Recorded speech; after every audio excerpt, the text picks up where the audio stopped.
Once we know the motivation, we can move on to the behavior. And again, notice that both motivation and behavior are in the language of the user. So it shouldn't be how we technically define why people do something or what they're doing, but rather how they think of that. So for Uber, it's probably take an Uber. There's a really useful trick that you can play with motivation and behavior, and that's why I'm talking about them together. Because if you prompt people with one, they'll usually give you the other. So if I say, hey Matt, last week you went to the doctor, how'd you get there? Oh, I took an Uber, right? I prompted you with a motivation, you wanted to go to the doctor, you answered with a behavior, took an Uber. You can do the reverse. So you can say, hey Matt, last week you took an Uber, why'd you do that? Oh, I needed to go to the doctor. I gave you the behavior, taking an Uber, and you returned the motivation. Oh, I had to go somewhere. You want those two to go together. If they don't, that's a potential ethical problem. So if I said, Matt, last week you took an Uber, why'd you do that? And I said, I wanted to flirt with the driver. Uh-oh. Why you think I'm taking Ubers and why I think I'm taking Ubers are very different.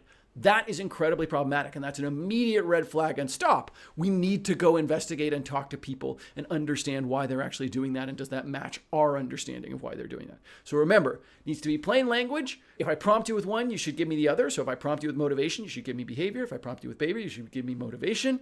And you have to make sure that those match. And if they don't, with real people in the real world, you need to stop and have an ethical conversation about, hey, are we actually doing the right thing here?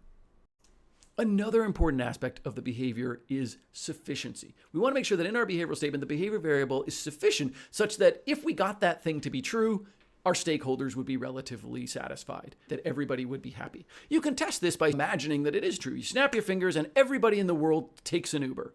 Probably the CEO of Uber is pretty happy about that. Imagine if I had instead said something like, order an Uber. Imagine everybody in the world ordered an Uber, but then they canceled it. I don't know the CEO would like that. That's probably not a sufficient behavior at the very top level of Uber.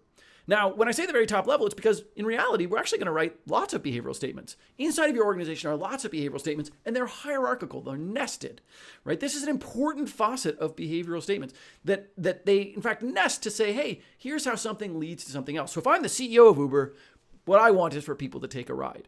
But the CMO, hey, your job might be get the app on people's phone. Your job is that when people want to go from point A to point B, they will have the Uber app on their phone. And then there are lots of ways that you can drive that behavior. You don't have to worry about usage. You can open the app, order a ride, stay in the car, pay for it, anything else. Your job is just downloads. Then, as the CEO, I can look to my chief product officer and say, okay, CPO, your job is to get people to actually order rides. Your job is to get them to open the app, to find where they are, and order a ride.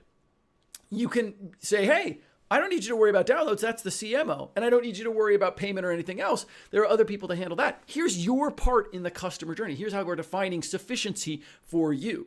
That way we can hold everybody accountable. And you can imagine that trickling down below the CPO. So I could say, hey, your job is to make sure that they accurately identify where they are. Your job is to make sure that they accurately identify where they're going. Your job is to get them to select a car. You can decompose the behavior into other behaviors that you need that lever up to your behavior, right? And they all lever up to the behavioral statement of the CEO, which is really the overall mission statement of the company.